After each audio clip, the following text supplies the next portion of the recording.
இறையேசுவில் அன்பிற்கும் மதிப்பிற்கும் உரிய பங்கு தந்தை அவர்களே,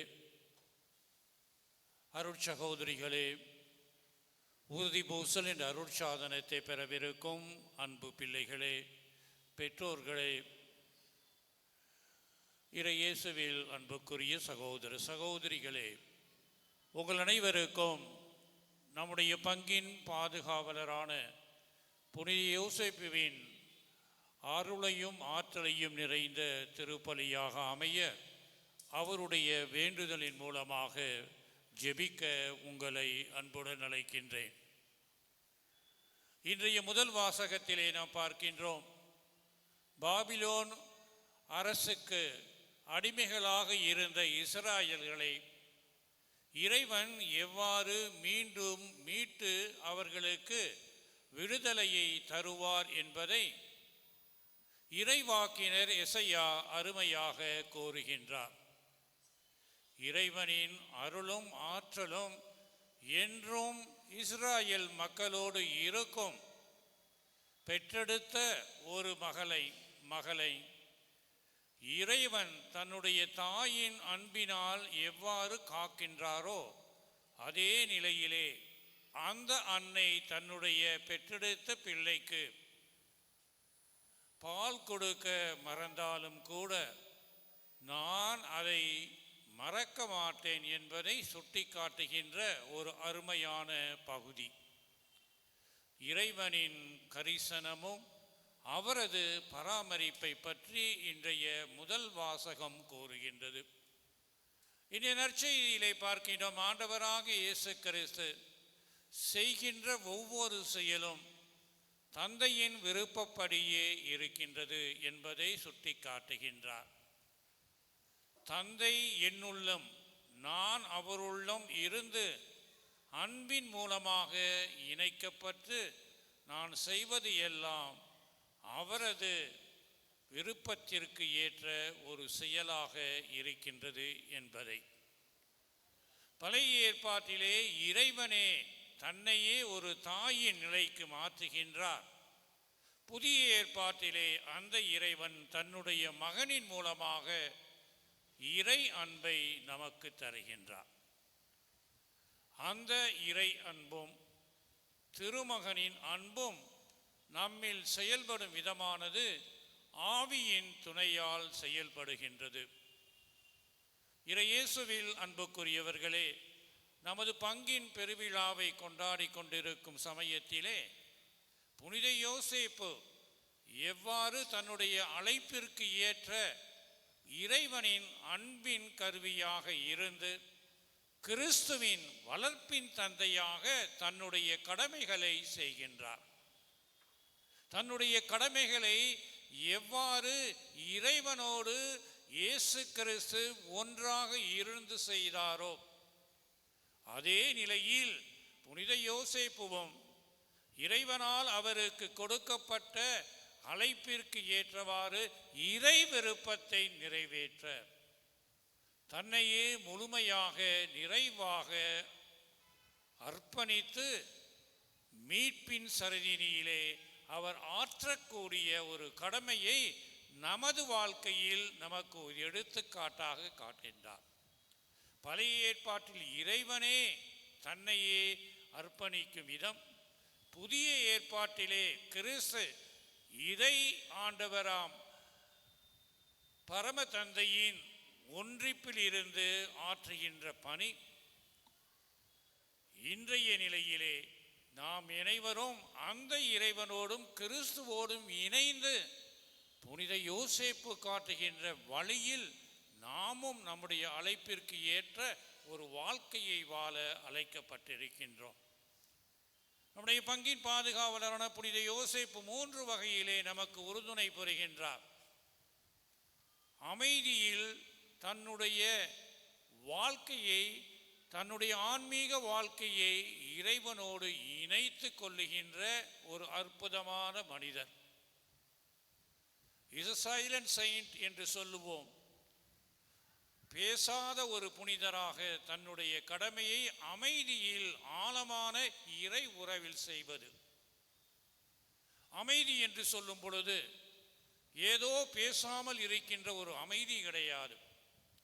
ஆக்கப்பூர்வமான அமைதியானது நமது நிலை, நமது வாழ்க்கை, நாம் செய்கின்ற ஒவ்வொரு செயலும் இறைவனில், அவருடைய அருளில் நின்று அதன் வெளிப்பாடாக இருக்கின்ற ஒரு செயலாக அமையும் பொழுது இறை உறவில் நாம் கொண்டிருக்கின்ற அந்த மன அமைதி. இரண்டாவதாக பார்க்கும் பொழுது புனித யோசேப்பு தன்னுடைய வாழ்க்கையில் அவர் செய்த பணிகள் எல்லாம் மறைந்த பணிகளாக இருந்தன. இன் a discreet way என்று சொல்லுவார்கள். எதை செய்தாலும் அதை பெரிதுபடுத்தாமல், அதை சிறிய ஒரு காரணமாக இருந்தாலும் அதை செய்கின்ற ஒரு அற்புதமான பாணி. மறைந்த சிறிய காரியங்களையும் அவர் செய்கின்ற விதம். மூன்றாவதாக பார்க்கும் பொழுது என்றுமே இறை விருப்பத்தை நிறைவேற்ற தன்னையே தயாராக வைத்துக் கொள்ளுகின்ற நிலைமை. கபிரியேல் வானதூதர் அவருக்கு இட்ட கட்டளைகளை உடனே செய்யக்கூடிய ஒரு மனப்பான்மை. இந்த மூன்று வகையிலே பார்க்கும் பொழுது இறை இயேசுவில் அன்புக்குரியவர்களே, நாமும் இக்காலகட்டத்திலே பழைய ஏற்பாட்டிலே யாகுவே போன்று, புதிய ஏற்பாட்டிலே கிறிஸ்துவை போன்று இக்காலகட்டத்திலே நாமும் இவர்களை போன்று நமது விசுவாச வாழ்க்கையை வாழ அழைக்கப்பட்டிருக்கின்றோம். அதற்கு உறுதுணையாக நமது புனிதர் இருக்கின்றார். இந்த எல்லா காரியங்களையும் செயலாற்றுகின்ற விதமானது தூய ஆவியின் துணை கொண்டு. பழைய ஏற்பாட்டிலே தூய ஆவியானவரின் பிரசன்னம் எப்பொழுதும் நிறைந்திருக்கின்றது. ஆவியின் மூலமாக யாகுவே செயலாற்றுகின்றார். இறை வாக்கினர்கள் பேசுகின்ற பேச்சின் மூலமாக, அவர்கள் காட்டுகின்ற வழிகாட்டுதலின் மூலமாக ஆவியானவர் செயல்படுகின்றார். முதல் வாசகத்திலே இறை வாக்கினர் எசையா மூலமாக. இரண்டாம் நிலையிலே பார்க்கும் பொழுது நம்முடைய ஆண்டவராகிய இயேசு கிறிஸ்து தன்னுடைய பணியில் ஆவியினால் நிரப்ப பெற்று இறைவனோடு கொண்ட உறவில் ஆவியின் மூலமாக செயலாற்றுகின்ற விதம். அதே போன்றுதான் தூய யோசேப்புவும் தன்னுடைய வாழ்க்கையில் ஆவியினால் நிரப்ப பெற்று தன்னுடைய வாழ்க்கையை, பணியை அமைத்துக் கொள்ள. இன்றைய தினத்திலே நம்முடைய பிள்ளைகள் உறுதி பூசல் என்ற அருட்சாதனத்தை அந்த ஆவியானவரின் அருள் கொண்டு ஆண்டவர் ஆகிய இயேசு கிறிஸ்துவின் சீடர்களாக புனித யோசேப்பு காட்டுகின்ற அமைதியான, எதையும் பெரிதுபடுத்தாத இறை உறவில் இறை விருப்பத்தை நிறைவேற்றக்கூடிய நிலையில் அவர்களை மாறுவதற்காக அருட்சாதனமாகிய உறுதி பூசலை பெற இருக்கின்றார்கள். அவர்களுக்காக ஜெபிப்போம். இந்த திருவிழா, இந்த திரு நிகழ்வானது ஏதோ ஒரு சமூக குடும்ப விழா கிடையாது. மாறாக இறைவனால் நமக்கு கொடுக்கப்பட்ட ஒரு அழைப்பின் ஒரு முக்கியமான அத்தியாயமாக இருக்கின்றது. திருமுழுக்கு பெற்று நாம் கிறிஸ்துவில் ஒன்றாக கலந்து கடவுளின் பிள்ளைகளாக, திருச்சபையின் அங்கத்தினர்களாக மாறுகின்ற நாம் திவ்ய நற்கருணை என்ற புது நன்மையின் மூலமாக கிறிஸ்துவோடு ஒன்றர கலக்கின்ற நாம் கொடுக்கப்பட்ட பணியை கிறிஸ்துவை போன்று, பழைய ஏற்பாட்டிலே யாகுவை போன்று செய்வதற்கு ஆவியின் அருளும் உதவியும் அவரது கனிகளும் அவரது கொடைகளும் நமக்கு தேவையாக இருக்கின்ற காரணத்தினால் இந்த உறுதி பூசல் என்ற அருட்சாதனம் ஒவ்வொரு கிறிஸ்துவனின் வாழ்க்கையில் ஒரு முக்கியமான நிகழ்வாக அமைந்திருக்கின்றது. எனவேதான் இந்த அருட்சாதனத்தை பொதுவாக ஆயர் தருகின்றார். காரணம், இந்த அருட்சாதனத்தை பெற்ற ஒவ்வொருவரும் வருகின்ற காரணத்திலே கிறிஸ்துவின் சாட்சிகளாக, கிறிஸ்துவின் வீரர்களாக வீராங்கனைகளாக செயல்படுத்த அவர் இந்த அருட்சாதனத்தின் மூலமாக உறுதி பெறுகின்ற பிள்ளைகளை அழைக்கின்றார். எனவே இந்த திருநிகழ்விலே பங்கு பெறும் நாம் அனைவரும் ஆன்மீக வாழ்க்கையில் இந்த அருட்சாதனம் எத்தகைய ஒரு தாக்கத்தை ஏற்படுத்துகின்றது, எத்தகைய ஒரு மாற்றத்தை ஏற்படுத்துகின்றது என்பதை நாம் யோசித்து ஆண்டவராகிய இயேசு கிறிஸ்துவை போன்று புனித யோசேப்புவை போன்று நமது வாழ்க்கையும் அமைத்து கொள்ள நாம் இன்று அழைக்கப்பட்டிருக்கின்றோம். சமயத்திலே 1000 என்ற முறையிலே மறைக்கல்வி படித்த பிள்ளைகளிடம் சில கேள்விகளை கேட்பது பொதுவாக நடக்கின்ற ஒரு காரியம். கேட்கலாமா, கேட்க வேணாமா? விட்டுட்டீங்கன்னா ரொம்ப நல்லது. பரவாயில்ல. எல்லாம் சிரிக்கிறனால ஏதோ கேட்கறதுக்கு ரெடியாக இருப்பாங்கன்னு நினைக்கிறேன். சில கேள்விகள்.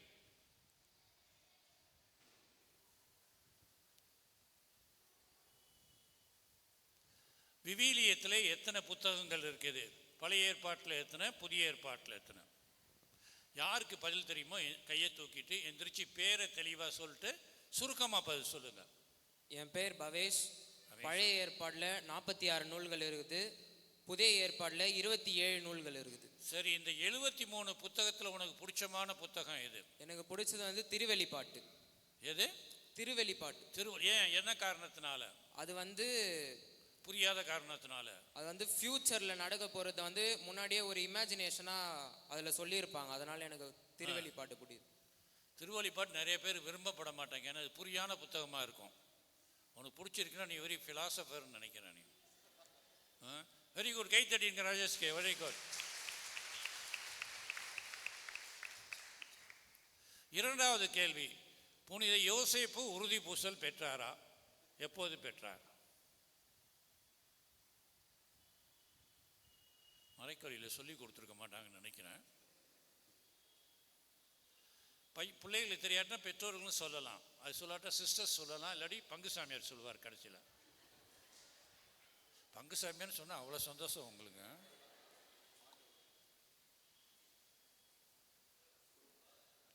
யோசேப்பு உறுதி பூசல் பெற்றாரா பெறலையா? சொல்லுப்பா.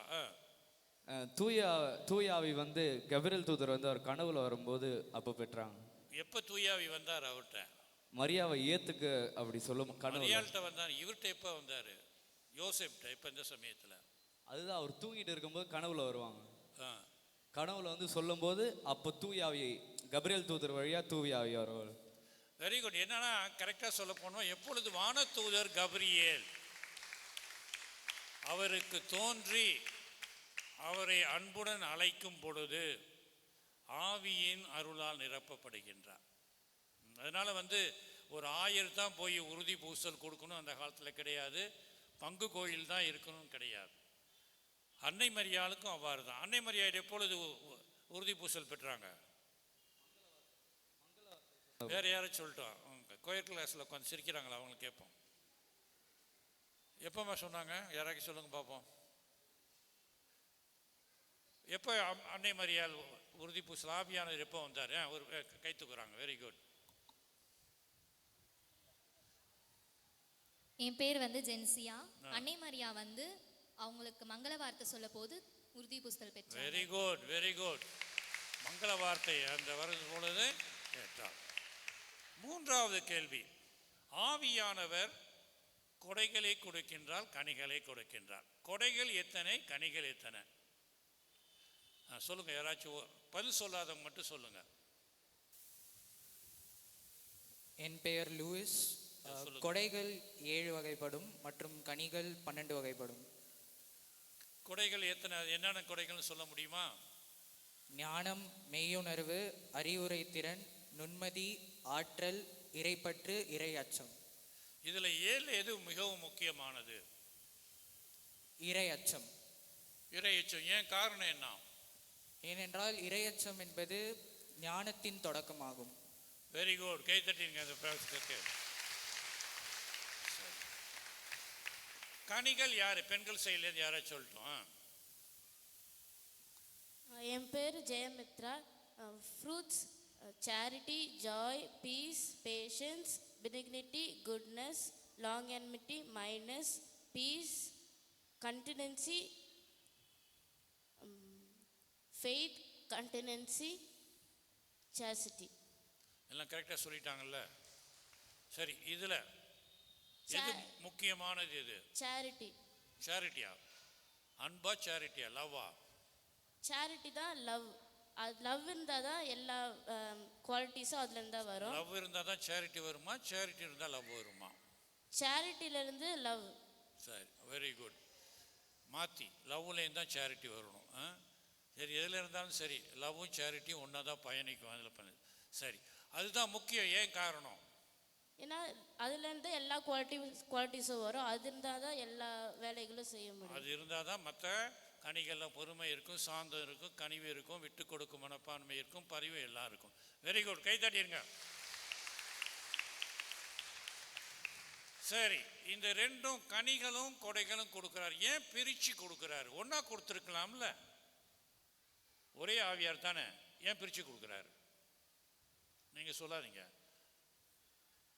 தெரியாதுன்னு நினைக்கிறேன் பதில், பட் என்னாலும் கவலைப்படாதீங்க. ஏன் தனித்தனியாக கொடுக்குறாரு? என் பேர் அனீஷ். கொடைகள் வந்து நம்மளை ஒரு முழு கிறிஸ்துவராக உருவாக்குறதுக்கு, கனிகள் வந்து ஒரு மரம் போல நம்ம மற்றவங்களுக்கு பகிர்ந்து கொடுக்கறதுக்கு. கொடைகள் வந்து எதற்கு? நம்மள ஒரு முழு கிறிஸ்துவராக நம்மளை தயார் பண்ணுறதுக்கு. கனிகள் வந்து நம்ம மற்றவங்களுக்கு எக்ஸ்பிரஸ் பண்ணதுக்கு. வெரி குட், நல்ல, வெரி குட். எவ்வாறு ஒரு விதையானது விதைக்கப்படும் பொழுது சின்ன செடியாக மரமாகின பிறகு பூ பூத்து கனியாகுது. அதனால் வந்து இந்த வளரும் சமயத்தில் அந்த மரம் தன்னையே தயார் செய்கின்றது கொடைகளின் மூலமாக. அது வளர்ந்து பெரிய மரமான பிறகு பூவை கொடுத்து கனிகள் மூலமாக கொடுப்பது மரம் எடுத்து சாப்பிடுவதற்கு இல்லை, அதை பயன்படுத்துவதற்கல்ல, பிறருக்காக. எனவே கொடைகள் உங்களுக்காக, கனிகள் பிறருக்காக. எனவேதான் தூய ஆவியானவர் உங்களை தயார் செய்ய முதலிலே கொடைகளை தருகின்றார், அதன் பிறகு கனிகளை தருகின்றார். இறுதியான கேள்வி, உறுதி பூசலில் பயன்படுத்தப்படும் எண்ணெயின் பெயர் என்ன? அந்த எண்ணெய் எங்கிருந்து வருகின்றது? எவ்வாறு தயாரிக்கப்படுகின்றது? My name is Jude Lemuel. Chrism oil தான் வந்துட்டு கன்ஃபர்மேஷனுக்கு யூஸ் பண்ணுவாங்க. அது ஆலிவ் ஆயிலேருந்து வருது, which is from olive seed, and balsam fragrance is added to it. And on Maundy Thursday or Holy Week, it's being blessed by bishop and fathers and sent everywhere. So, when we get the olive oil, when it becomes Chrisma oil? When we bless it, when bishops and fathers bless it, it becomes Chrisma oil. எல்லாம் ஒன்றா சேர்ந்துட்டாவே எல்லாம் செஞ்சிடலாமா? என்ன செய்வாங்க அன்னைக்கு? Holi spirit அதுக்குள்ள அனுப்பி அதை bless பண்ணுவாங்க. ஹோலி ஸ்பிரிட்டை வர சொல்லுவாங்களா? திருப்பலியின் மூலமாக ஒரு கான்சக்ரேட் அர்ப்பண ஜெபம் இருக்கு. அந்த ஜெபத்தின் மூலமாக ஆவியானவரின் அருளையும் வருகையும் வேண்டி அதன் மேல் ஆவியானவர் ஆயர் 3 முறை ஊதி அதை மந்திரிக்கும் பொழுது கிறிஸ்மா என்ற எண்ணெயானது தயாரப்படுகிறது. அதோட கலக்கின்றார்கள். எதை கலக்கிறாங்க? பால்சம். பால்சம்னா என்ன? அது ஃப்ராக்ரன்ஸ், ஆயில் ஃப்ராக்ரன்ஸ். அது வந்து அந்த அது வாசனை தைலமா இல்லாட்டி? வாசனை தைலம். வெரி குட், வெரி குட், கை தட்டிடுங்க. ஸோ இதற்கு மேலே நான் கேள்வி கேட்கல, ஏன்னா பையனுங்க நல்லா தயார் பண்ணியிருக்காங்க. Girls also well prepared. Credit goes to the teachers. டீச்சர்ஸில் எந்திரிச்சு நில்லுங்க பார்ப்போம். இங்கே வாங்கம்மா முன்னால். இந்த பக்கத்துலேயும் டீச்சர் இல்லையா? பசங்களுக்கு யார்? எல்லாம் ஒருத்தர் தானே? வெரி குட், தேங்க்யூ, ரொம்ப நன்றிம்மா, நல்லா இருந்தது. பங்கு தந்தைக்கும் உதவி பங்கு தந்தையருக்கும் தேங்க்யூ, நல்லா பண்ணியிருந்தீங்க. Thank you, God bless you. So அன்புக்குரியவர்களே, இப்பொழுது நாம் அனைவரும் ஒன்றாக இணைந்து இந்த திருநிகழ்விலே பங்கேற்போம்.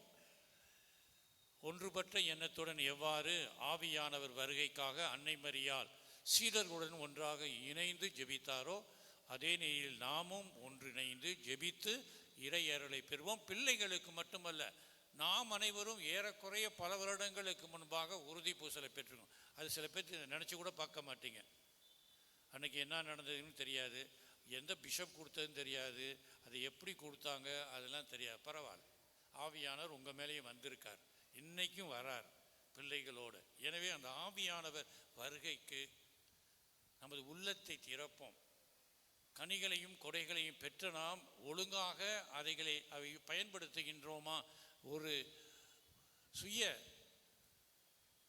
கான்சியஸ் உள்ள அளவிலே நம்மையே நாம் ஒரு கேள்வி கேட்டு, இனியாவது வருகின்ற ஆவியானவர் கனிகளையும் கொடைகளையும் சரிவர நாம் நமது வாழ்க்கையில் நடத்த அந்த அருளை அவரிடம் இந்த திருநிகழ்விலே கேட்டு ஒன்றாக இணைந்து இறைவனுக்கு நன்றி கூறி நமது பிள்ளைகளுக்காகவும் நமக்காகவும் ஜெபிப்போம்.